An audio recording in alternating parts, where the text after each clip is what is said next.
the recording again here. All right, well, what we've got is we can see that our installation process is actually finished over here, and the database configuration assistant has told us it's done with its tasks. Now, I like to take a screenshot of this information a lot of times just so I don't forget about it. And you know, I want to say there's actually a utility for that even on Linux. There it is right there. So I'm going to go ahead and just grab the whole screen here, and then I'll actually save this thing on the desktop because that just makes me easier for me to remember where it is. All right, so we've gone ahead and taken a screenshot there. And we could, this EM address actually points us to where the enterprise manager is running, and we can just take a look and see if that's actually up and going for us. And oh, it's going to say, hey, you know, I don't have certificates or whatever here. So you're basically just going to add an exception.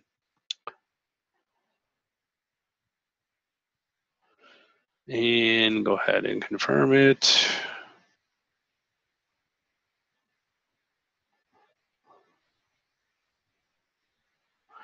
And then what we should, I probably need to restart Enterprise Manager, or restart Firefox in order for that, in order for my Flash install to have taken place. Let's go ahead and give that one more try.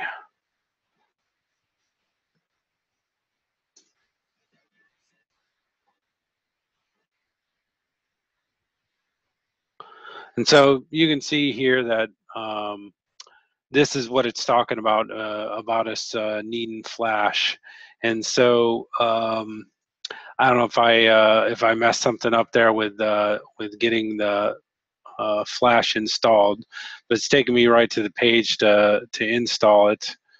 Go ahead and see if this makes any difference here.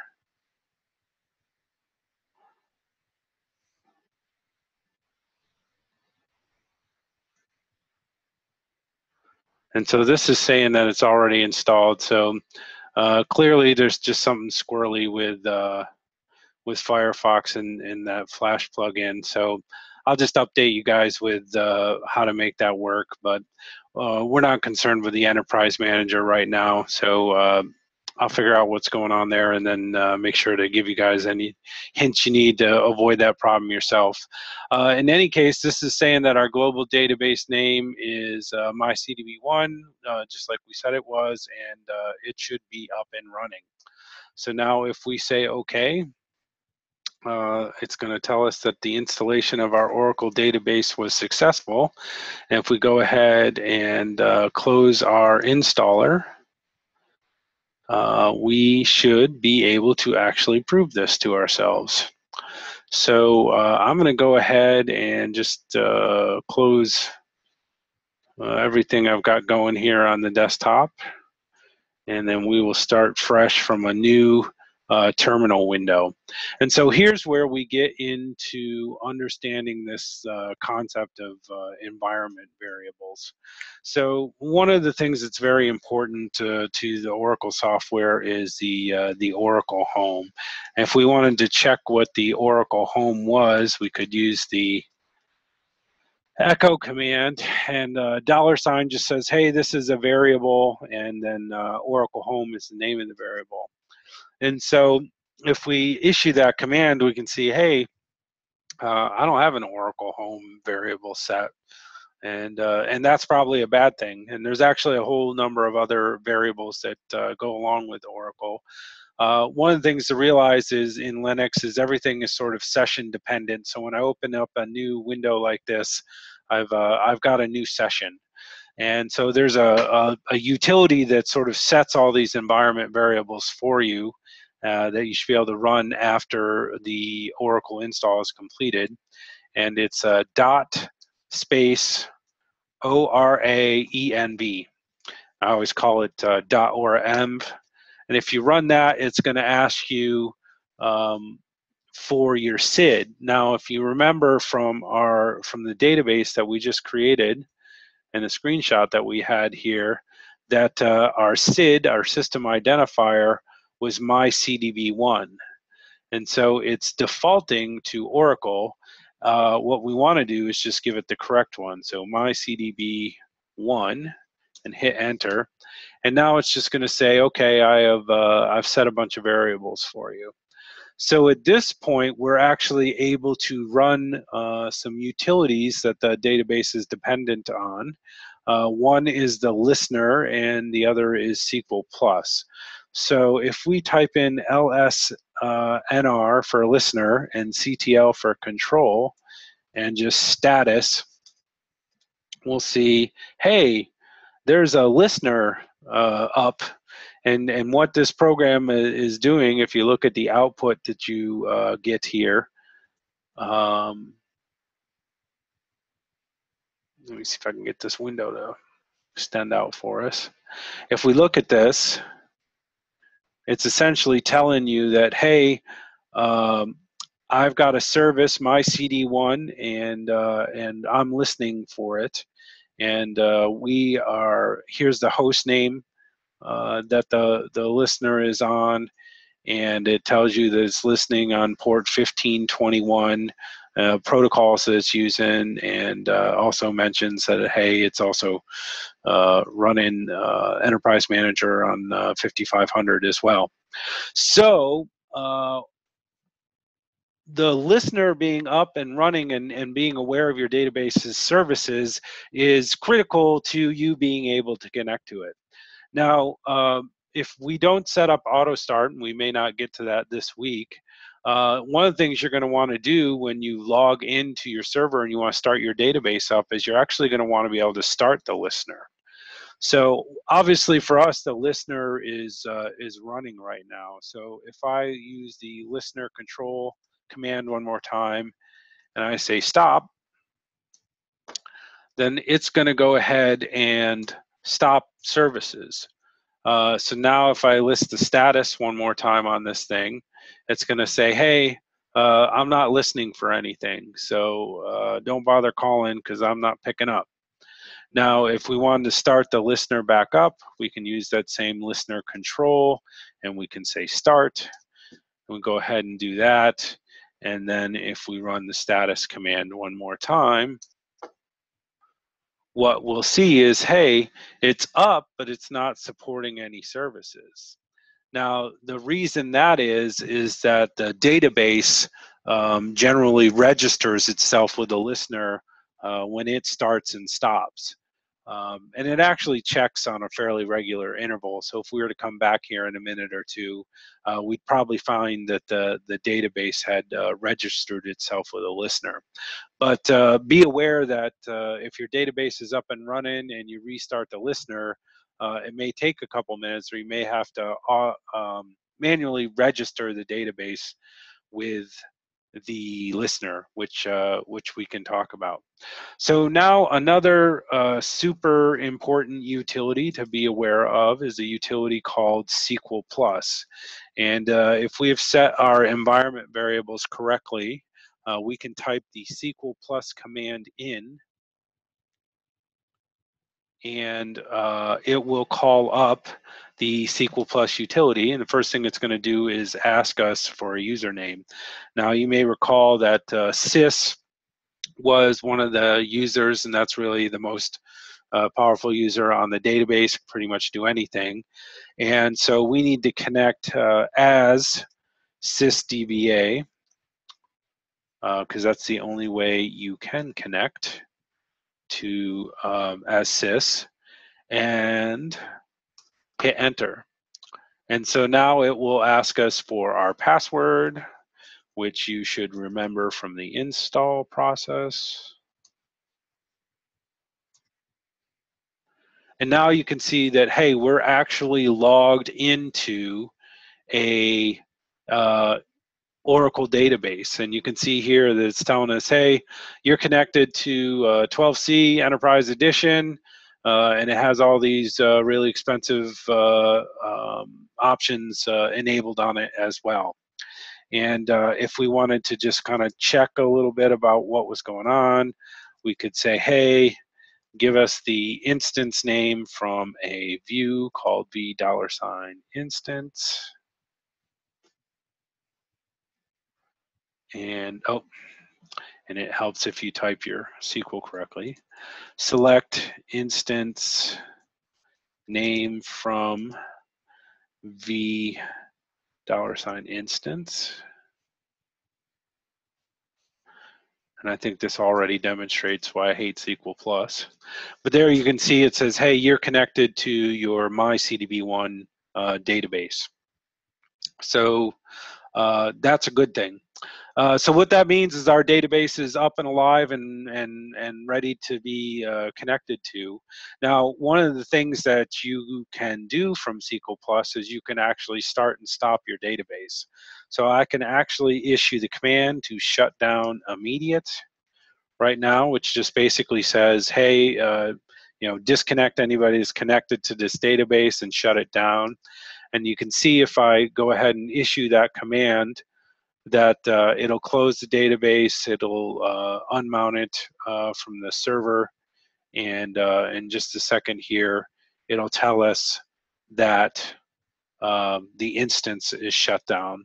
And we'll talk about this concept, and the reading will talk about this concept of the difference between your instance and your database. The instance is really the set of processes that run that allow you to manipulate the database, and the database is really the set of files that persist all of your data that's relevant to your database. So now if I just exited out of SQL Plus here, and then I went ahead and connected again,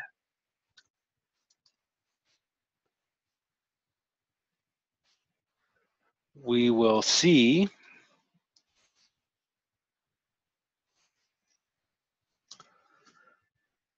that it tells us we're connected to an idle instance.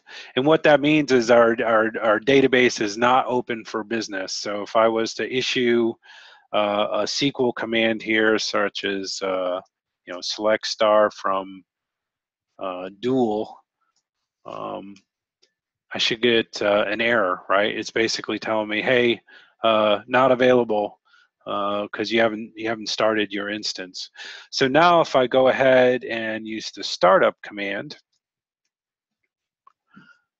we can see that we will go through sort of the opposite process here, and it will mount the database and open it, and it should be available for use. So if we issue that same command one more time, we should see that we get this value here. And all the select star from dual is just a dummy table that allows us to do some interesting things. When I say select star from dual, it's just gonna barf back a letter to say, yeah, that worked. So that proves that our database is alive and kicking and available for use. And now if we exit it out of here, we should see that it probably actually registered itself with the listener as well. So if we do listener CTL again and status, we can see that, hey, what do you know, there's all of these services that are available to be used. And so what does that mean? And this really brings us to the point where we can actually do something like connect to our instance with an external client. In this case, an external client can be anything. It can be a program, or well, it's pretty much always going to be a program, but it can be of various types. SQL Developer is a program designed specifically to interact with the database, but you might have other programs such as ERP systems or custom applications you've created that also interact with the database. Because our database is alive, we should be able to connect with it. And so in SQL Developer, I'm going to go ahead and click the plus sign, and I'm going to call this sys on my CDB1, and the connection name is kind of irrelevant. It's just something to be meaningful for you. I'm going to tell it to use the sys user. I'll go ahead and enter my password, tell it to save that password, and then very important, we're connecting as sys, so we must connect as the sys DBA. Because we happen to be running SQL Developer on the machine that the database is running, localhost will work. We could also use our host name here, because if you remember in the host file, we added that in as well. But we'll go ahead and let localhost be a host name that we use. And then you can see here that we have SID. It's defaulting to this XE, which is just kind of the default thing out of the box. We know that our SID is myCDB1. And now if everything is hunky-dory, if we click this test command, we should get success right over here. And then we can actually save this connection, and then this will be available for us to use whenever we log into SQL Developer. So I'm going to go ahead and just connect here. And now you can see that I'm actually connected to my database. And if I were to come over here and expand this connection, I could actually see all of the sort of potential objects that I could interact with here. And so if we just expand tables, all we're going to see is what's called system tables, right? Because we're logged in as the system user. And so all of these tables are tables that the database kind of uses to manage itself.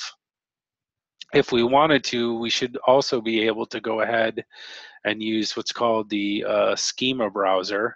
And if we looked here, we could actually see a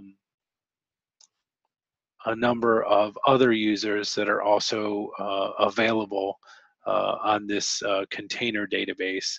And we should also see when we log into our pluggable database that the sample schemas are actually available there. So now if we need to do one more connection, and that connection is to our pluggable database. So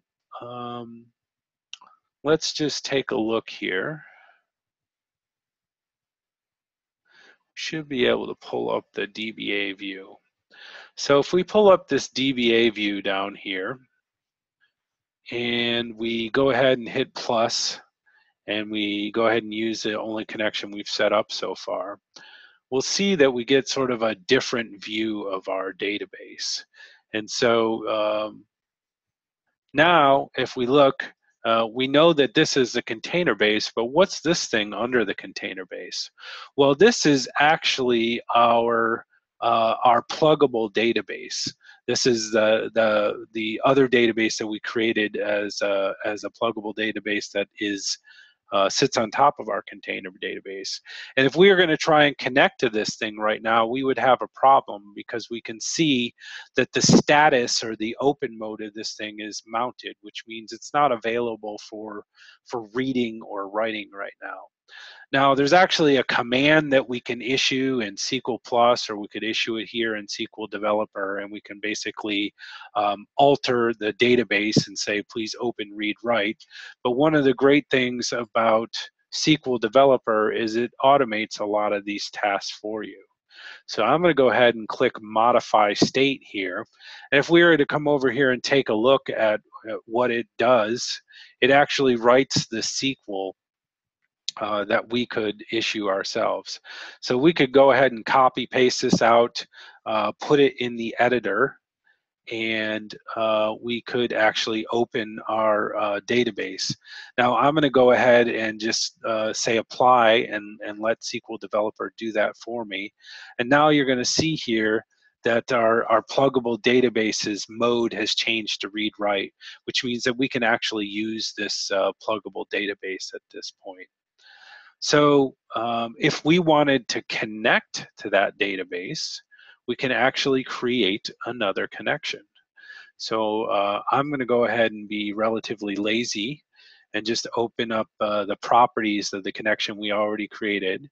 And then I'm going to call this sys on my PDB1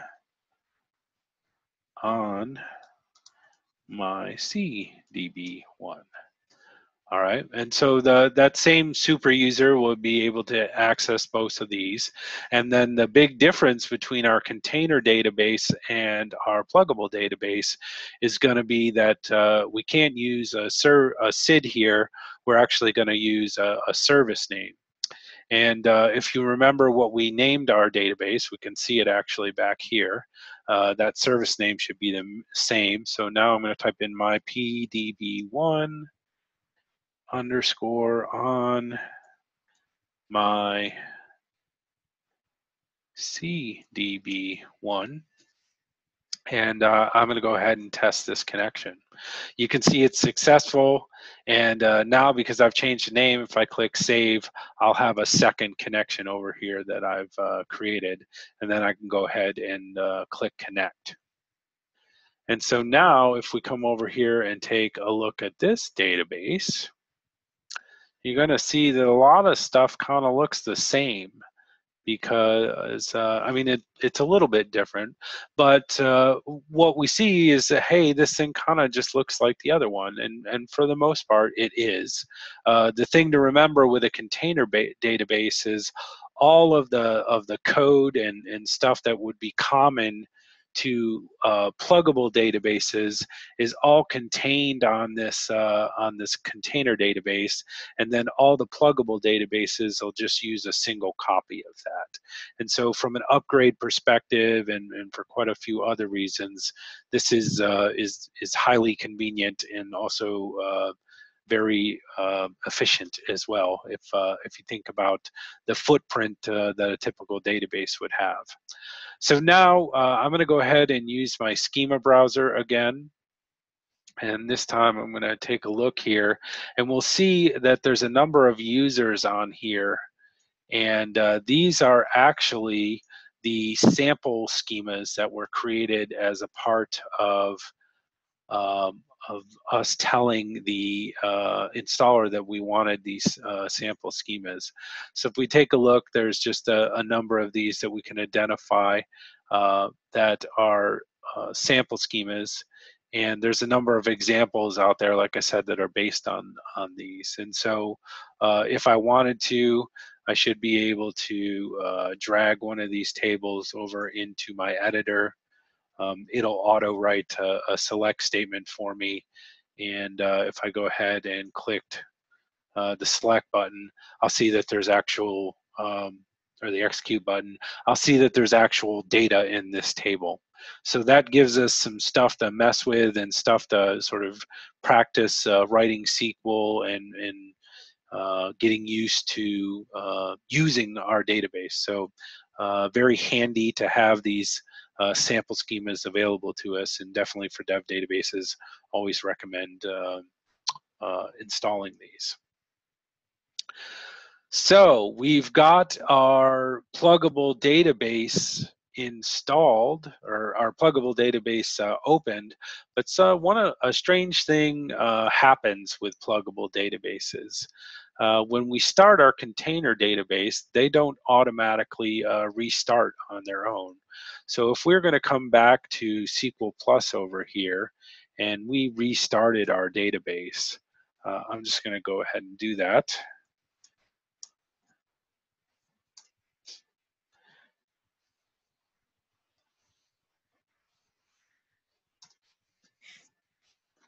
So now I'm just going to say shutdown. Now, if I said just shutdown at this point, SQL Developer is plugged in to the database. And what the shutdown command would do is it would actually wait until SQL Developer disconnected to shut down the database. If I say shutdown immediate, then it'll go ahead and disconnect SQL Developer session and actually shut the database off without necessarily being concerned with the fact that people are connected to it. So we'll see that this thing shuts down. Give it a second to finish doing that. And then I think we can just go ahead and say start up to restart it. The instance will jump right back up, and then we should be able to come back over here. Now, what we should notice is if I try to refresh these tables, I should actually be disconnected. So you can see right here when I try to refresh those objects, it says, hey, I can't read anything from this connection. I've been disconnected. And so if we came back down here to our container databases and refreshed down here, this is also disconnected. So it's disconnected everything. We're going to go ahead and just reconnect our container database up here. And then if we refresh down here, we'll see our pluggable database. But then what we notice is, hey, the open mode on this thing changed again. So if I came back up here and tried to reconnect to my pluggable database, we're going to find out that we can't actually connect to it. So again, if I refresh on these tables, it's basically going to tell us that, hey, this thing isn't open for us to do, read write on right now. So what we're going to do is come down here and we can modify the state again. And then if we really wanted to prove to ourselves that we could just issue this command rather than having SQL Developer do it for us, I could come over to my container database and say, hey, alter pluggable database. It's going to go ahead and say, yep, I did that. And now if we came back over here and, came back over here and refreshed our table view, it should stop erroring on us and we could actually see all the tables down there because our database is open for business again. So the first thing you might notice about that is, hey, that's kind of annoying. I'd like my container database to just start up for me rather than having to deal with having to do this every time. You may have some container databases that you don't want to start up every time. You may have a mix or match of those. But again, SQL Developer being your buddy, you can actually come over here and create what's called a startup trigger. And then what this does is it will actually create a trigger on the container database that says, hey, when you start up, go ahead and start this pluggable database. And so here it's just kind of telling you what it's going to do. You could look at the SQL if you wanted to. And by the way, taking a look at the SQL that SQL Developer generates on a lot of these tasks is a great way to learn how to write some of it. I'm going to go ahead and click apply. And now it says that's been created. If we come back over here and we just go through this process of shutting the database down, and then after that happens, starting it back up, what we should see is that that pluggable database will actually start automatically at this point. And that is a super handy thing to have happen, but it's actually a great thing that you have the choice of whether or not you start those up automatically, because there might be a number of pluggable databases you didn't want that to happen. So I'm going to go ahead and click startup. Now the database will restart. We'll come over and refresh our connections here. And so last time we know that when we tried to reconnect our pluggable database, that it choked on us. But now if we come down here and refresh our view, we can see that the state of this database is actually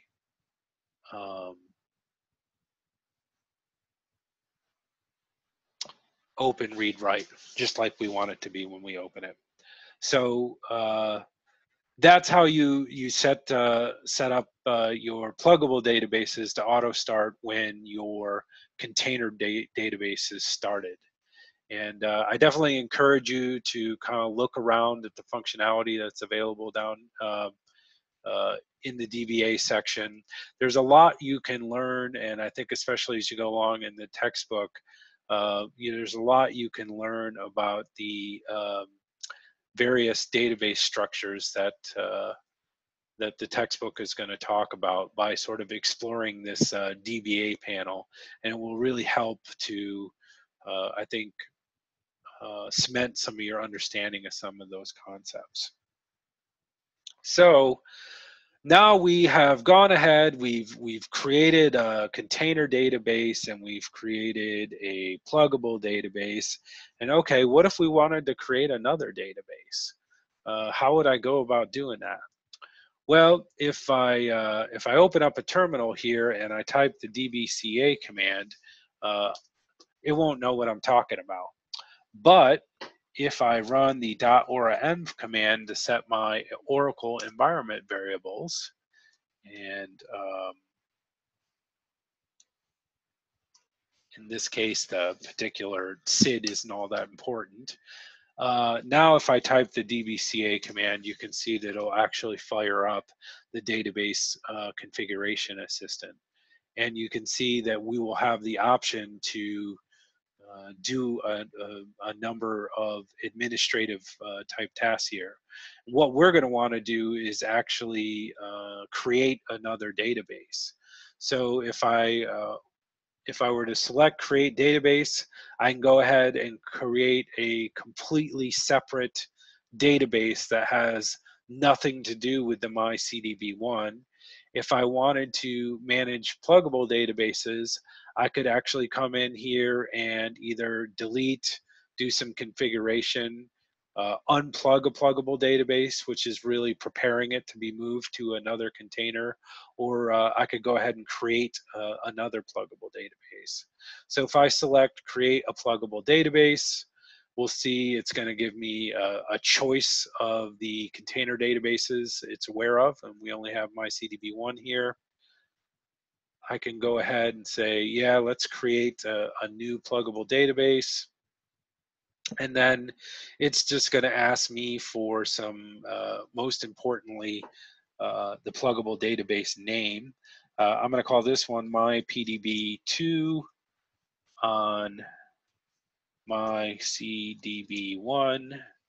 And you can see that it's going to put the files and whatnot that are related to it here, and it's just going to use this pluggable database name as a fill-in variable. And then we can give the administrator name here. So although you can use the sysuser to get to any database, you can also create specific administrative users for the individual pluggable databases that will only have permissions on those particular databases. So I'm going to go ahead and just do that.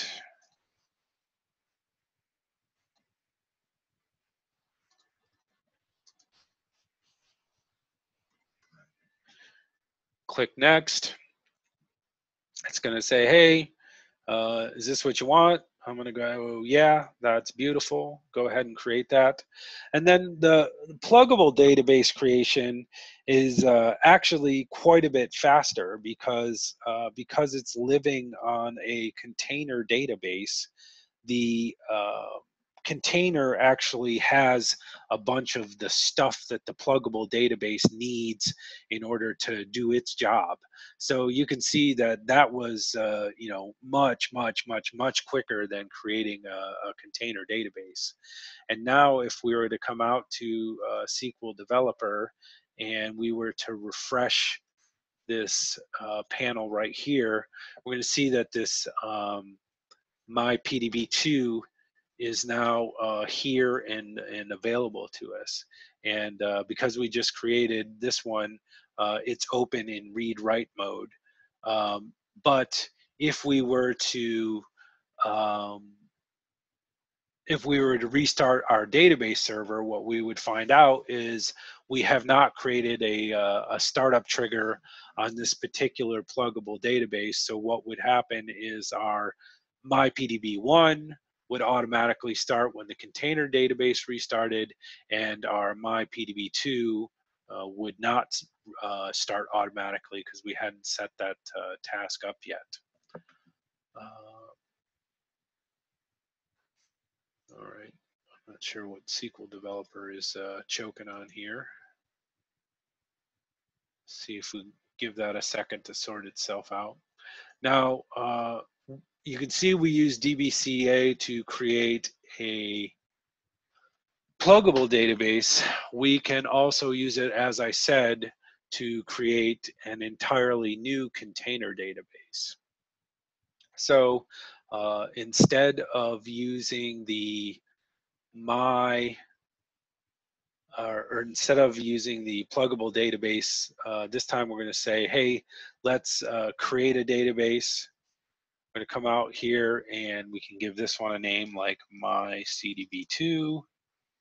And then you're pretty much going through the exact same process as you went through with the first one. So and you could actually use this. This will sort of take you through the quick way of doing it. You can actually use the advanced mode, which will be the way I want you to do it. It'll give you a lot of those options like we saw before. Global database, myCDB2. We're going to create it as a container database. We'll say, hey, why don't we create a myPDB1 on myCDB2, and then we can go ahead and click next. You can see here that I believe it's auto incrementing the port for a separate EM instance, as it's aware of the EM that already exists. And then it's just going to take us through the same stuff that we saw before. So I'm going to go ahead and enter my password. And then once you've done this a couple of times, you'll find you can jam through this pretty quick. Now here it's just asking, hey, do you want us to use that same listener process to listen for connections, or you want to create a new one? We're just going to go ahead and say, yeah, keep the same listener. That's fine. And now we're just kind of going through the same stuff we did before. I'm not worried about the recovery options for this. We can choose to install the sample schemas or not. We already have a database with the sample schemas, so I'm not going to worry about it. And then we'll just leave this vault and label security stuff alone. Then next, again, we're going to let it handle the memory. We're going to let it deal with all that. We do want to specify the character set and make sure it's the same as our other database. And then we won't concern ourselves with the connection mode. We'll take the default selection there. And then we're ready to create a database. And now it's going to give us that same kind of screen we saw before, where it's just kind of telling us all the things. A little bit different than the installer, because it's this is just the configuration assistant. Go ahead and click finish. And then this again is going to run considerably faster than the install process went, because we're not installing the database software again. We're not having to run any of the root scripts in order to sort of configure the system. Now we're just creating a brand new database, and we're going to be utilizing all that stuff that we have seen, or all of that stuff that was created during the install process. So you'll want to, one of the things that's really handy in beginning to understand how the database works is you can actually go take a look at some of the things that are happening when you're running through these creation processes. So if I open another terminal window up here, and I jump up to my U01 directory, you might remember that that used to have just nothing in it. But if we do a list command here, we'll see that, hey, something went ahead and put some stuff in here. And so you can sort of walk your way down the file directory, listing as you go, and just kind of wander around. I happen to know that we want to go down the path of Oracle here, and then we're right now I want to take a look at the Aura data directory, because that's where all the files live that my databases actually use to store information. So if I flip over to this Aura data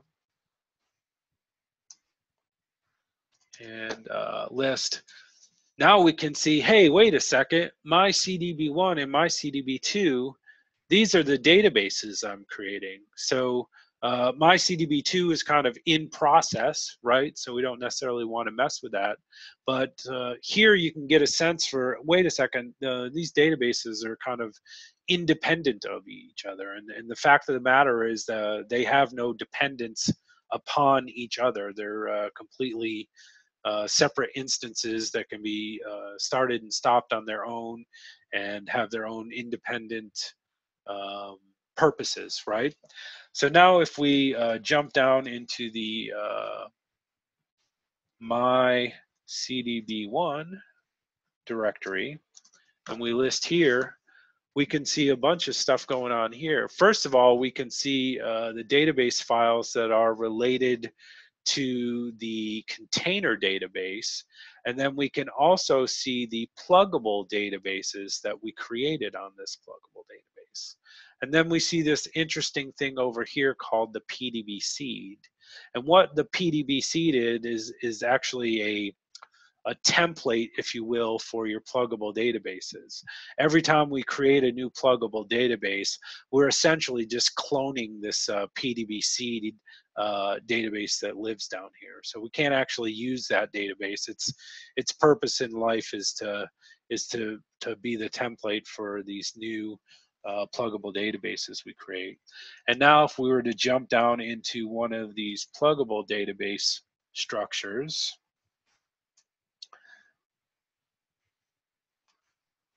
and do the list command there, now we can see that, oh, okay, there's a whole set of data files actually related to this instance as well. And interestingly here, look at this. Hey, we can see the sample schema file that is related to those sample schemas we took a look at. And then we can see some other sort of default files, the system and the temp database files.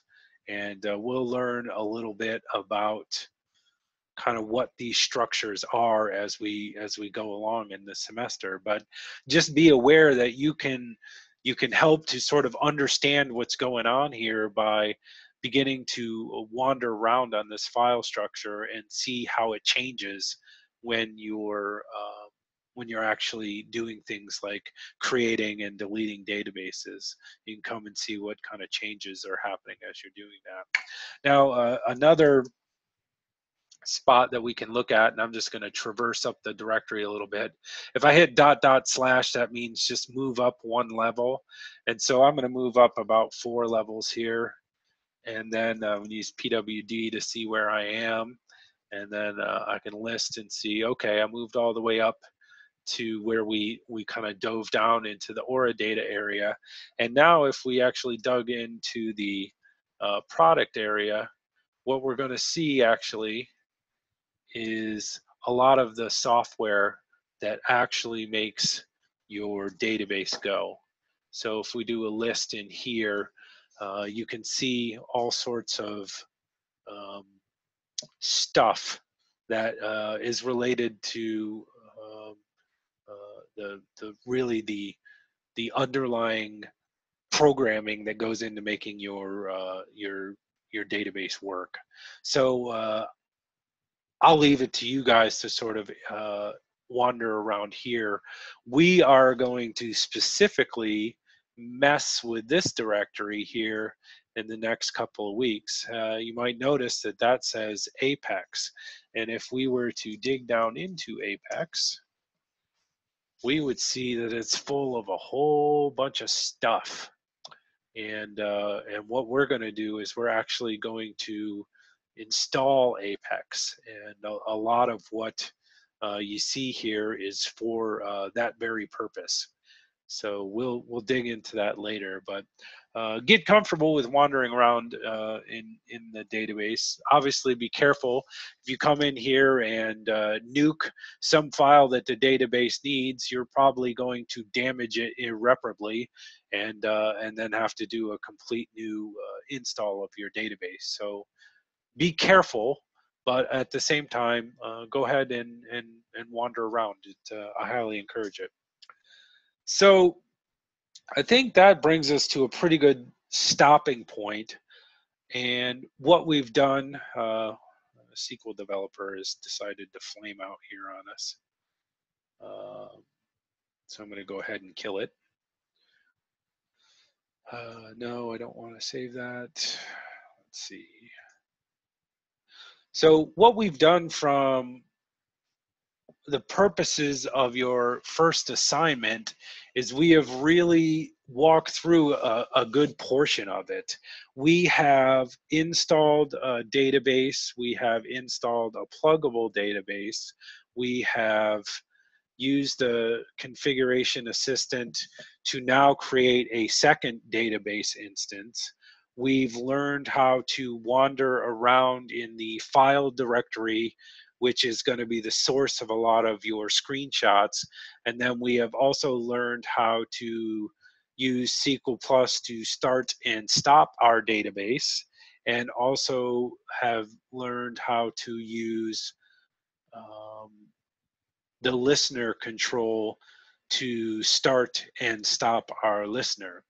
Now, one of the things that you kind of don't, I don't recommend doing with a database is just killing the instance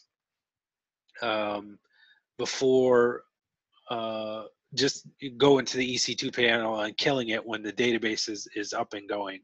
The database can recover from that, and generally will recover from that, but you can run into some problems if you don't properly shut it down. So I recommend always going through the process of properly shutting down your databases. And until we get the auto start and the auto shutdown pieces configured for our database, we're going to have to do that manually. So now we can see that, hey, my CDB2 has been created, and it took a while, but it's still less time than it took to do the install. And now we've kind of learned, oh, all right, we can go ahead and create a second database as well. And if we wanted to connect to that database, we certainly could with SQL Developer. It is up and going right now. And for that matter, we can actually connect to it with SQL Plus. So if I were to exit out of SQL Plus right now and type the aura env command, and instead of saying my CDB1, I said my CDB2, I can now log into SQL Plus, sys as sysdba, and then I can type in my password.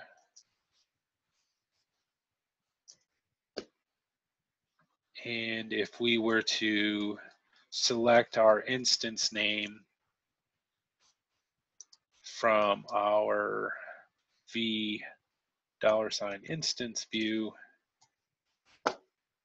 we would see that we're connected to my CDB2.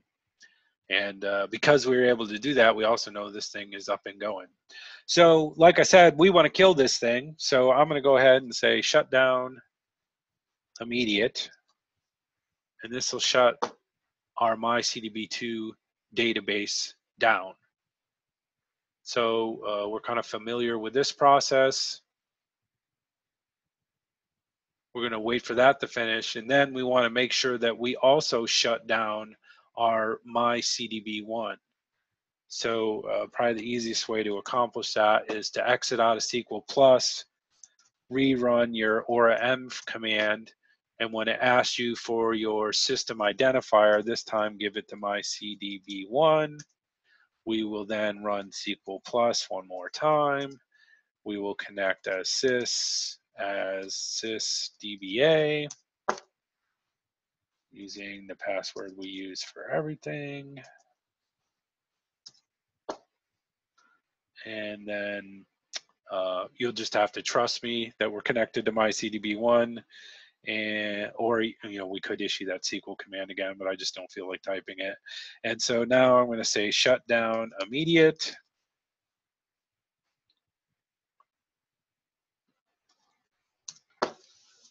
And it's going to go ahead and shut down our other container database.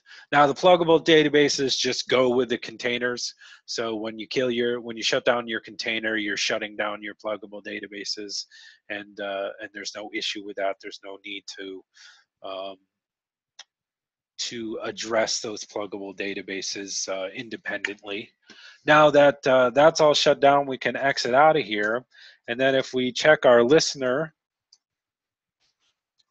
by using the listener control status, we'll see that the listener is indeed alive, but there are no databases alive, so it's not supporting any services. So if you were to hit port 1521 on this machine right now, the listener would say, hey, there's nothing going on here. So the last step that we want to do is actually stop our listener.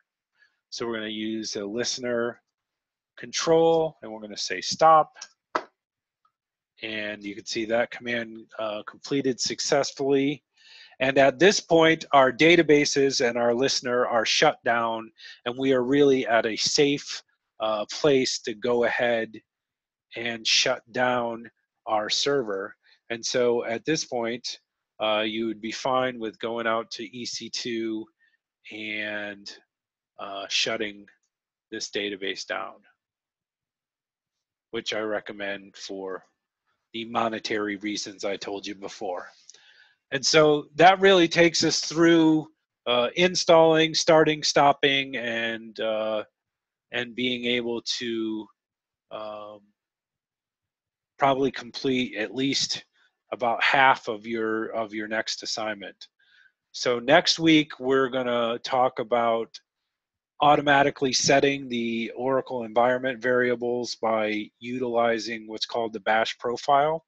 And then we're also going to work on automatically starting and stopping our database so that we don't have to concern ourselves with starting and stopping the listener and the individual databases like you just saw me do, and like you'll have to do until we do the auto start stuff. In the meantime, I would encourage you to install database. Play with it, mess around, start them, stop them, stop them, start them, screw some stuff up, figure out what's going on, just mess with it. The number one best way to get familiar with this stuff is to play with it. The documentation is your friend, but probably the internet is even more of your friend. And then I'll obviously be around if anybody has any questions. But I would not wait until the last minute when your next assignment is done to figure out how to do all this stuff. It's kind of best taken in small bites and revisited a couple of times, or you'll find yourself trying to drink from a fire hose there. So I'm going to go ahead and post some of my slides online. Now I'm going to tell you, I'm not going to have every single thing I did in the lecture in the slides here. You're just going to have to maybe take a look at some of the stuff that's in the lecture, and for folks who didn't make the lecture tonight, you're going to have to watch it to figure out how to do some of these things. I will give you some hints on this stuff, but now we're going to start very quickly helping you to learn to be independent with referencing the documentation and getting better at this stuff. So I will definitely give you lots of hints in the slides, but if you're going to want to remember every single thing we did tonight, you're probably going to have to go back and take a look at the lecture. I'll get the lecture up online tonight. Remember that you can always speed through this stuff on YouTube if you want to get to a particular point. If anybody has any questions, I'm happy to answer them. Just reach out to me on Skype or shoot me an email, and I'll be happy to move you along. If nobody has any questions, now is your opportunity to ask questions. Oh, I see somebody says, before we go, can we please go over how we back up the instance of our machine, and then what does listener mean? So first of all, let me answer the question about listener. Listener is the process that communicates with anything that is trying to connect to your database. So in, I think, the next chapter or two in your book, it's going to talk about the Oracle architecture. And the way that architecture works is you have sort of a process that stands in between the user or the processes that are trying to interact with the database. So the actual, when you connect to a database, you're actually going through that listener process, and it handles the mechanics of passing you over to the database and managing that connection. And then the database actually does database stuff, while the listener really does, network protocol type stuff. We'll learn a little bit more about that as we go along, and then if you're really interested, I would encourage you to read your textbook and look on the internet as well to learn some more about that. And hopefully that'll become clearer as we go along. Now, as far as how we back up an instance of our machine, I'll just go ahead and show you right here. I've got this 2016 week 1 demo, which is the one we've been working off. I'm going to go ahead and click image, create image. It's essentially going to say, why don't you give this thing a name? I'll call this week 3 backup. And then you can call this thing some description that means something to you right here if you want some more there. And then you can say you can choose whether to reboot it or not. I've got this instance shut down. I would advise you to shut your instance down before you do this. And then you have a lot of the same type of options that you would have if we were sort of provisioning our storage to begin with.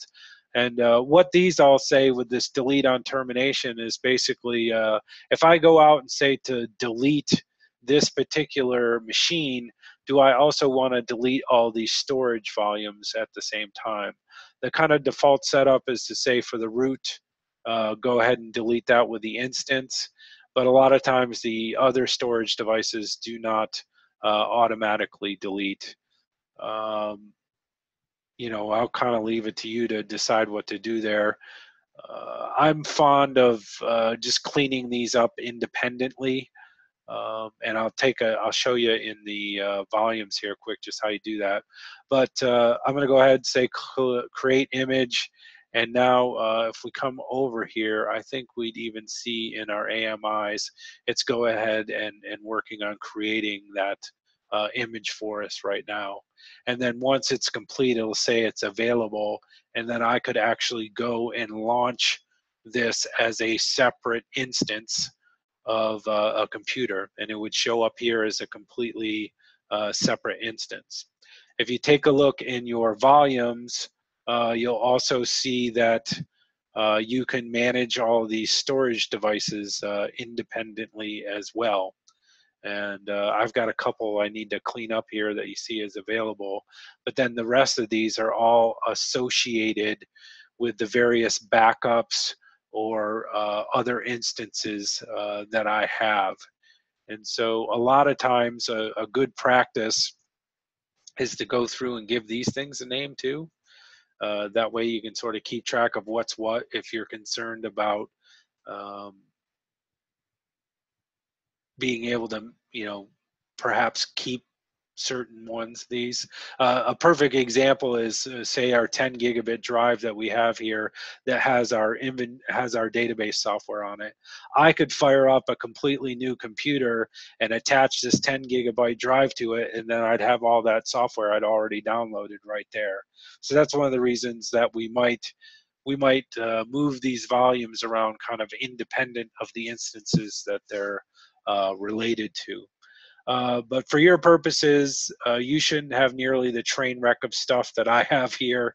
It's not a bad idea to go out and label these things with swap, inv, root, UO1, kind of label them in the way that they conform to the particular drives that you have, and then that can make organization a little bit easier. You'll also be able to see what instances that they're associated with as well. So hopefully that answers the question of how you go about creating an image. And you could say, I don't know how long it takes. It might take 10 or 15 minutes to actually do that. But then should something go horribly wrong, you can always just go relaunch from, whatever point you snapshotted this thing, and that way you won't lose all of your work. All right. Any other questions? I don't see anything else in the chat window, and I haven't seen anybody else speak up. So I'm going to go ahead and call that good for the lecture this week, and then I'll be available here for the next several minutes for office hours if somebody wants some assistance on anything in particular. So I'll go ahead and leave the meeting up, even though I'm going to shut the recording piece of it down. You can also IM me on Skype if you want to communicate that way, and we can go from there. So, all right. If there's no more questions, y'all have a good week, and we'll talk to you next week.